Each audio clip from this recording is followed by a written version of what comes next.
made reference earlier to making use of vernacular and trying to create a poem that is a particularly Southern poem.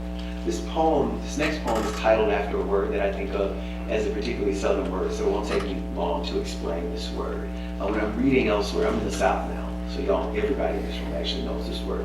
When I'm reading elsewhere, people are hard pressed to understand that this word is a real word.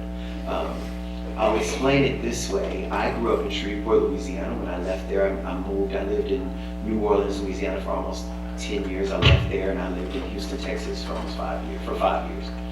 And so I lived most of my life in this really tight southern radius. And then I moved to San Diego, California, which is where I found out that I have an accent. And I also found out that there were things I would say that you couldn't look up, right? There was no way to find out exactly what I meant because I would always be explaining things I would say to people. I would say things like finna. People couldn't handle me saying finna. Now y'all are looking at me like y'all never said finna, so y'all can play that mess if you want. I know y'all said finna. I know y'all don't.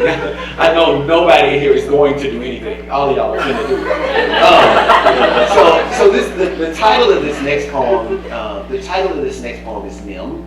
And as you know, that's a word that means that person and everyone you associate with that person. Used in context, if you see somebody, if you went to high school with somebody, and when you were in high school, when you knew them, when you knew their family, you knew who else they knew. When you see them again years later, you might say to them, "Hey, how you doing? How is your mama?" No. And no. They said to say goodnight and not goodbye. Unplugged the TV when it rained. They hid money in mattresses, so to sleep on decisions. Some of their children were not their children. Some of their parents had no birth dates. They could sweat a cold out of youth. They'd wake without an alarm telling them to. Even the short ones reached certain shelves. Even the skinny cooked animals too quick to catch. And I don't care how ugly one of them arrived. That one got married to somebody fine. They fed families with change and wiped their kitchens clean. Then another century came. People like me forgot their names.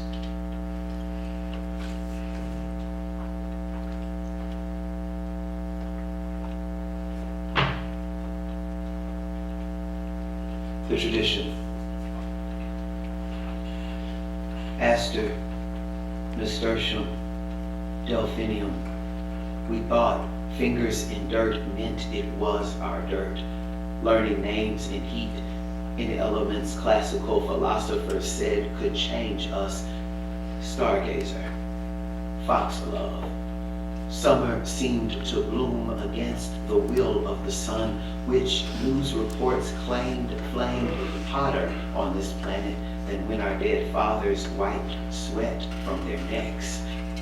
Cosmos, baby's breath. Men like me and my brothers filmed what we planted for proof we existed before too late. Sped the video to see blossoms brought in seconds. Colors you expect in poems where the world ends. Everything cut down. John Crawford, Eric Garner, Mike Brown.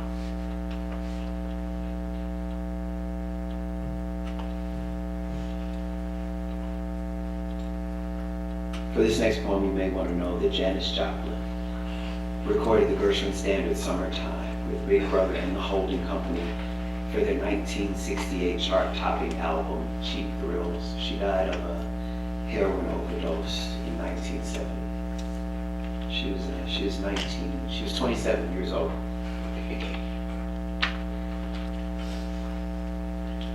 Track 5, Summertime, as performed by Janis Joplin.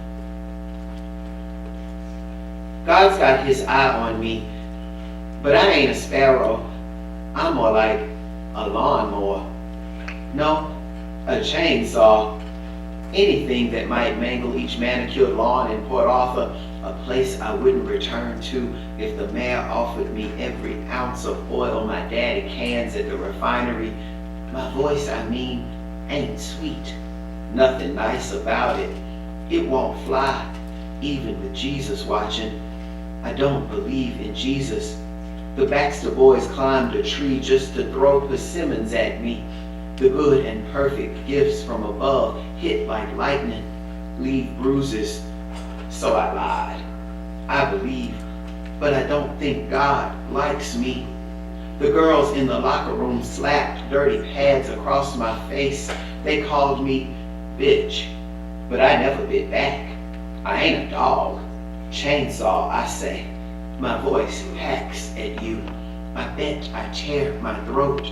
I try so hard to sound jagged. I get high and say one thing so many times, like Willie Baker, who worked across the street. I saw some kids whip him with a belt while he repeated, please. School out, summertime, and the living lashed. Mama said I should be thankful that the town's worse to coloreds than they are to me, that I'd grow out of my acne. God must love Willie Baker, all that leather, and still a please that sounds like music. See, I wouldn't know a sparrow from a mockingbird. The band plays, I just belt out, please. This tune ain't half the blues. I should be thankful I get high and moan like a lawnmower so nobody notices. I'm such an ugly girl. I'm such an ugly girl. I try to sing like a man. Boys call boy. I turn my face to God. I pray. I wish I could pour oil on everything green in Port Arthur.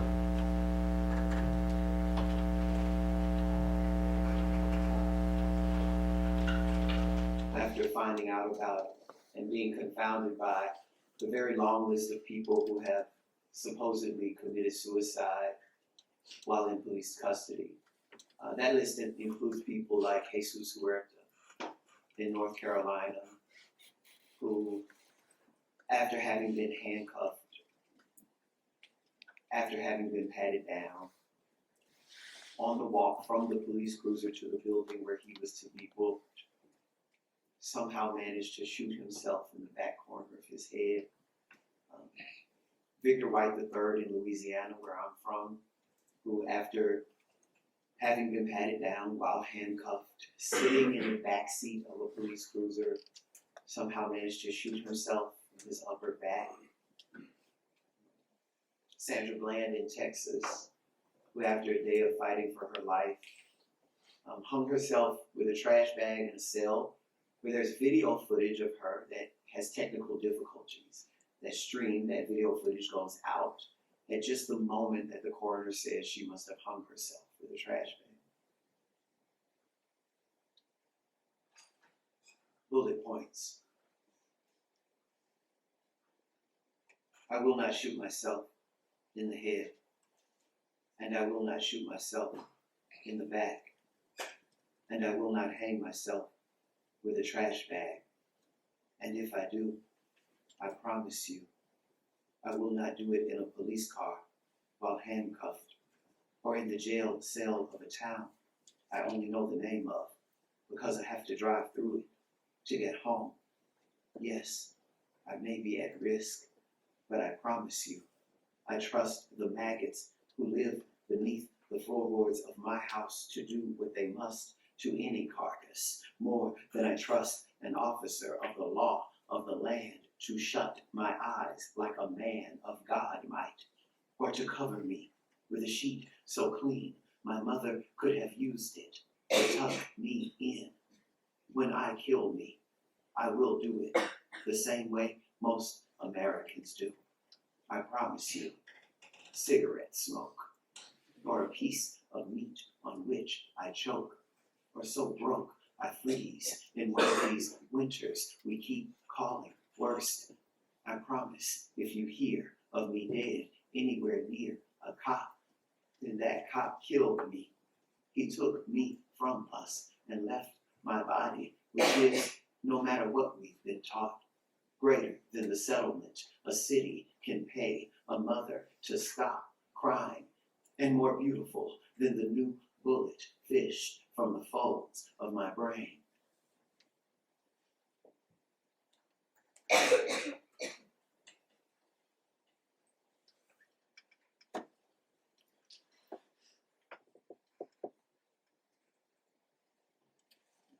feel like there's a line of 27 people standing there. Is that not true?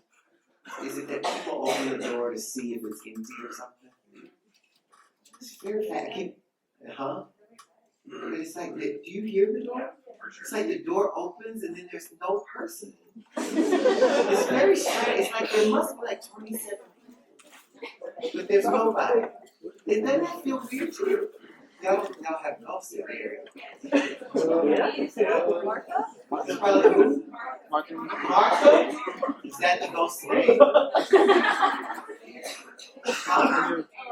Martha Berry, of course. She's here. She would be here. Tell her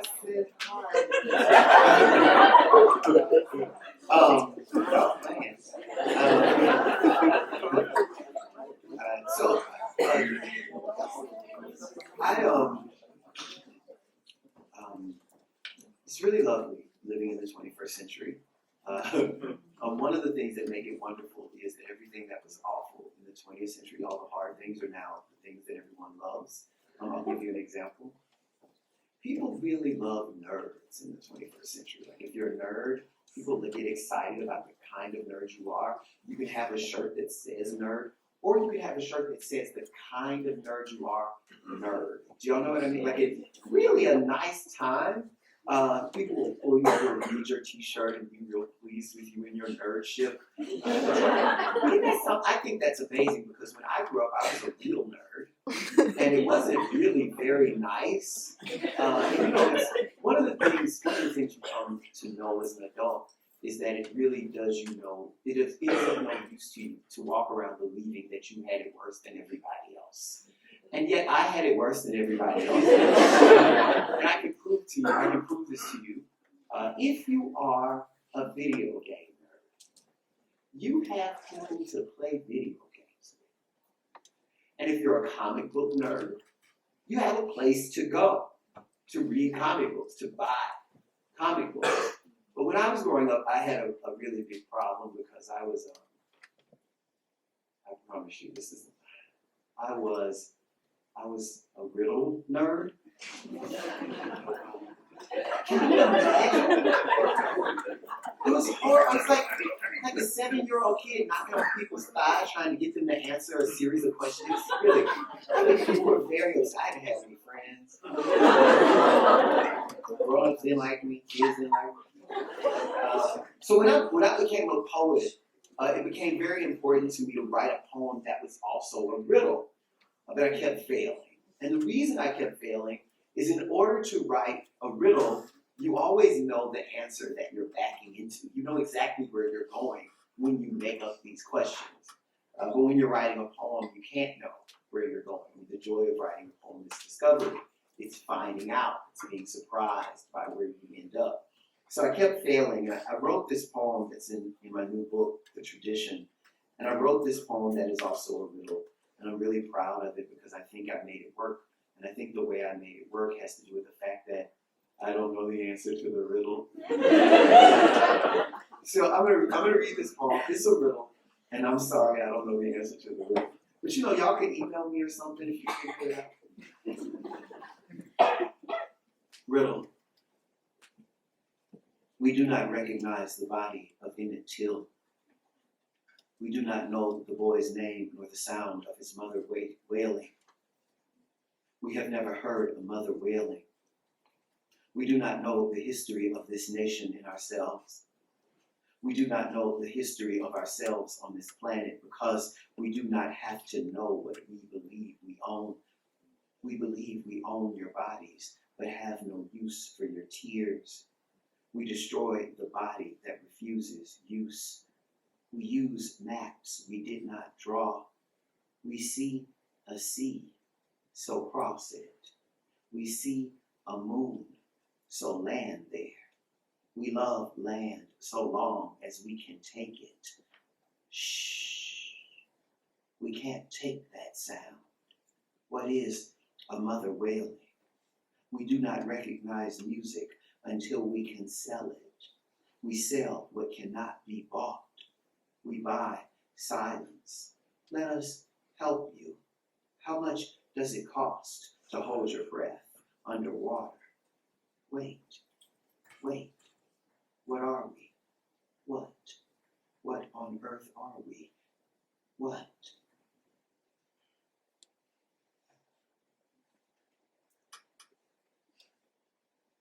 This next poem makes use of the myth of Ganymede. And if you don't know that myth, I think the poem will make it clear. Ganymede. A man trades his son for horses. That's the version I prefer. I like the safety of it. No one at fault. Everyone rewarded. God gets the boy. The boy becomes immortal. His father rides until grief sounds as good as the gallop of an animal born to carry those who patrol our inherited kingdom. When we look at myth this way, nobody bothers saying, rape. I mean, don't you want God to want you?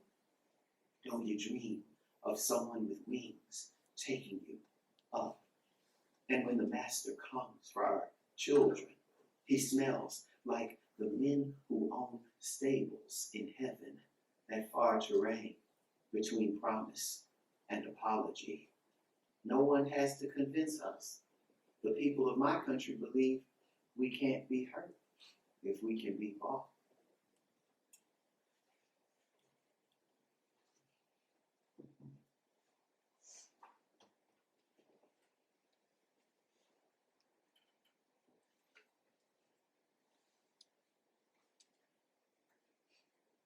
Host.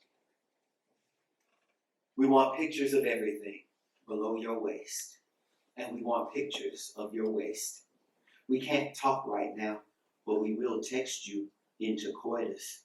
All thumbs, all bi-coastal and discreet and masculine and muscular. No whites, everybody atop.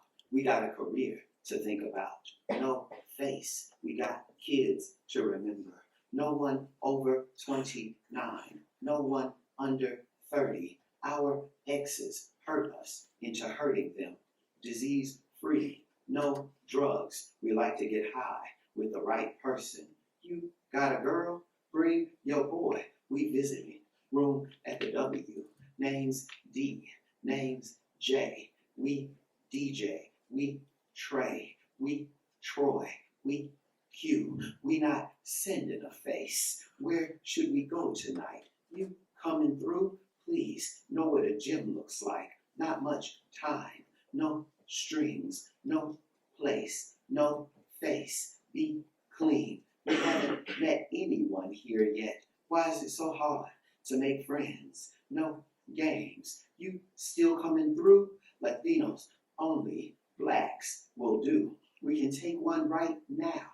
Text it to you.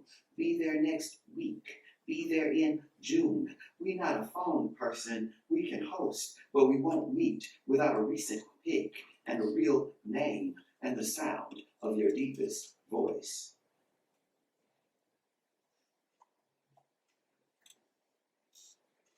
So I'm reading to you. I swear to God. Now he's going. Like, you'll never come back. Why would you do that? When? Did he go out the door? Was he crazy? I think this is fun. Okay. Martha's got him. So, that's your family search. That's your business. Disappearance. He's like a family. Like.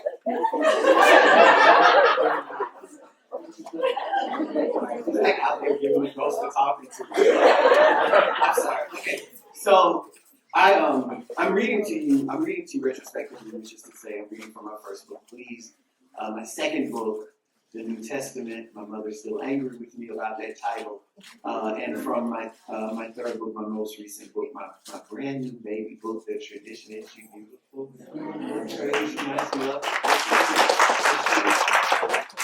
She's only 8 months. She's almost 8 months old. She already walks by herself. And I love, and you know, I'm a poet, so I am pledged. It is my responsibility as a poet to tell you the truth. And so I'm about to tell you something that's true. Are you ready? You do not have to write these poems to buy this book. You know, and that seems enough to me, but I'll give you a reason to poet, so I can do this like on the fly. One of the reasons you might want to buy this book, even if you don't like the poems, which you know, that's your business. That's strange, but your business. Even if you don't like the poems, you might want to buy this book because this is the most beautiful book cover on any book cover of poetry ever. Isn't this great? I think it's so beautiful. And that makes it perfect for your coffee table. And if you've been thinking, you know, that you need a coffee table, but you're not sure, this is the perfect excuse to finally get a coffee table. One of the features of this book, as Avery mentioned, one of the features of this book is a form I invented called the Duplex. The Duplex is at once a puzzle, a sonnet, and a blues poem. And I'll read one to you now, and I think you'll hear the elements of those three forms come through in this single form. Duplex.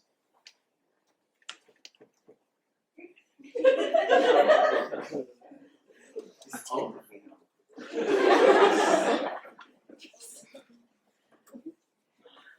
Duplex.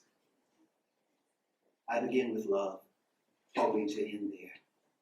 I don't want to leave a messy corpse. I don't want to leave a messy corpse full of medicines that turn in the sun. Some of my medicines turn in the sun. Some of us don't need hell to be good. Those who need most need hell to be good. What are the symptoms of your sickness? Here is one symptom of my sickness. Men who love me are men who miss me. Men who leave me are men who miss me. In the dream where I am an island. In the dream where I am an island, I grow green with hope. I'd like to end there.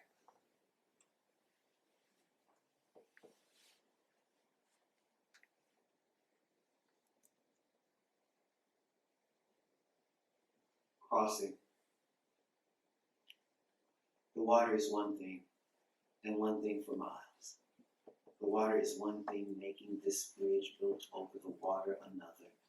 Walk it early, walk it back when the day goes dim, everyone rising just to find a way toward rest again. We work, start on one side of the day, like a planet's only sun, our eyes straight until the flame sinks. The flame sinks. Thank God, I'm different. I figured and counted. I'm not crossing to cross back. I'm set on something vast. It reaches long as the sea. I'm more than a conqueror, bigger than bravery. I don't march. I'm the one who leaps. So people often ask me, someone was thinking of asking me this, I'm sure, actually, what my family thinks of my poems and how my family responds to my work. And I'm happy to say that in my extended family in particular, I have family members who have bought every book that I ever wrote, and they are very supportive. They, as soon as they find out about the book, they go out, they buy the book, they just put it on their coffee table. If you're a company for come over to the houses, my cousins, my uncles, my aunts, they'll show you the book. They'll say, they all call me Trey. My nephew Trey wrote this book. Look. And I'm like, oh, you know. And it makes me so happy that they've been so supportive. None of them have actually opened any of these books or read it. which I'm thankful for, because I think that's what keeps them so supportive. I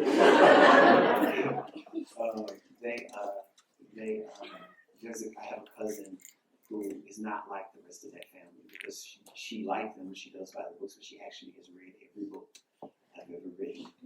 And she's the sweetest. She'll call me on the phone whenever I have a book come out. She calls me on the phone and she says, "Oh, Trey, I read your book. I finished it.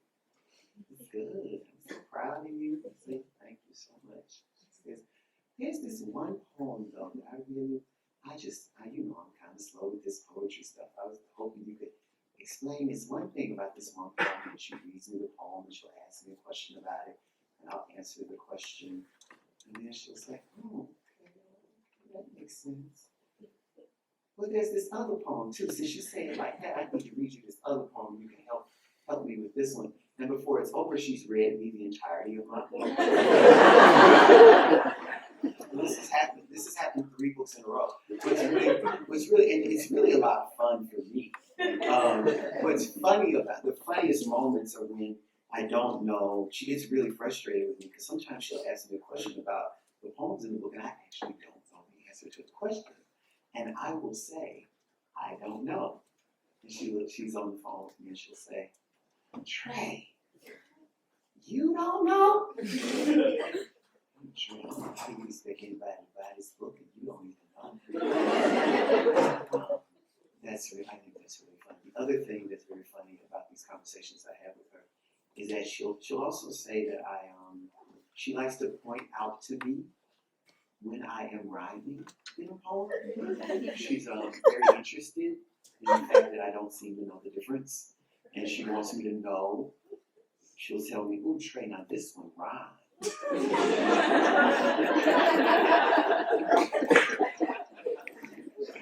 And I'll say, "Yes, ma'am, it sure does rhyme." And she'll say, "Well, you know that those other ones, they didn't really rhyme."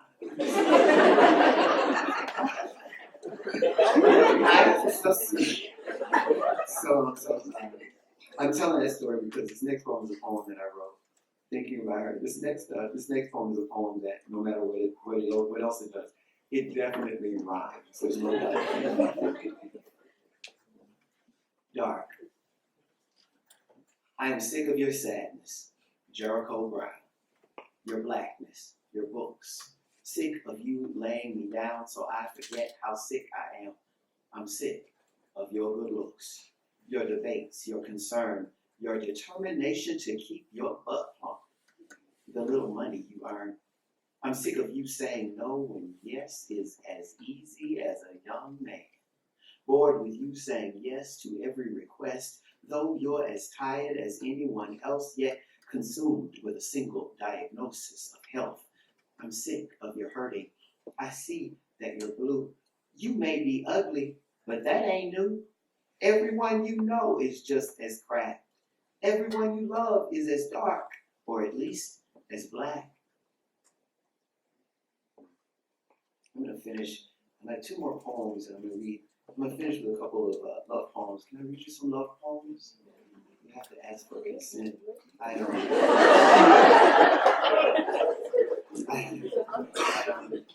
I've been fortunate enough to travel abroad, in particular with this book. I've been to the UK, to Spain, to Germany, and to Singapore. And what I noticed when you go to other countries is that when people are together, when people are in romantic relationship with one another, you know it. Do y'all know what I'm talking about? In the United States, we don't play that mess. You know, in the United States, when you act like these people act, we tell them, get a room. Do y'all know what I'm talking about? So I thought I'd read you some love poems because, you know, sometimes you look out at an audience and you see 2 people sitting together and you kind of feel like, you know, what's going on? Is y'all sister and brother or what? So I'll read you some love poems because, you know, you never know what might help.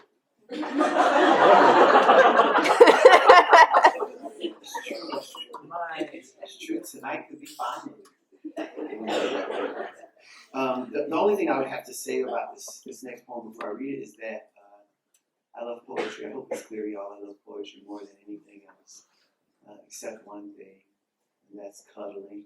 So this is This is a poem. I'm very proud of this poem because it's a poem about cuddling, which means it takes two favorite things and gets them in one place at the same time. Stand. Peace on this planet, or guns glowing hot. We lay there together as if we were getting something done.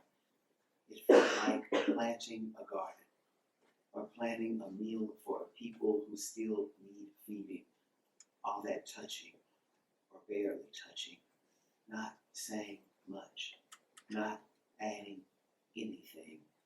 The cushion of it, the skin, and occasional sigh, all seemed like work worth mastering.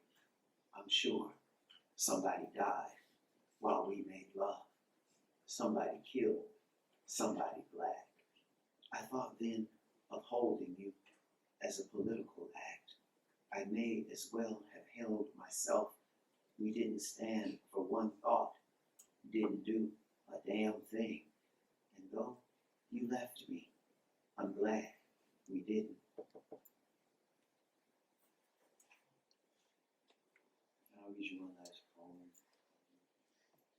I'll actually read you the last poem in the book. The last poem in the book is also a duplex. It's the last duplex in the book. There are a few of the duplex. The form I mentioned to you earlier, there are a few of the duplexes in the book. This last one is a little bit different. I told you before that the duplex form incorporates the hustle, the sonnet, and the blues poem. This final poem takes those three forms and adds yet another form to it. This last one is a cento. As you know, a cento is a poem that is completely made up of lines of other poems. So this cento is a little different because all of the lines from this last duplex comes from all of the other duplexes in the book. Because I'm attracted to difficulty. Which it's probably just to say this is, if you want to be a poet, an attraction to difficulty is a really good thing to have. It's a really good thing to have if you're going to be a poet. Not such a good thing to have if you want to be in a relationship. Oh, can I say this? I just have to say this because I know Clint's disappeared, and I know Will is here, so I think I should make this clear. This last poem also proves that poetry is the superior genre,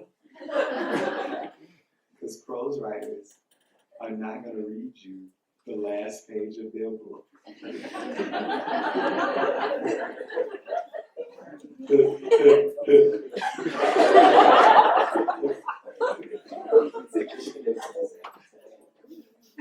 Duplex, cento.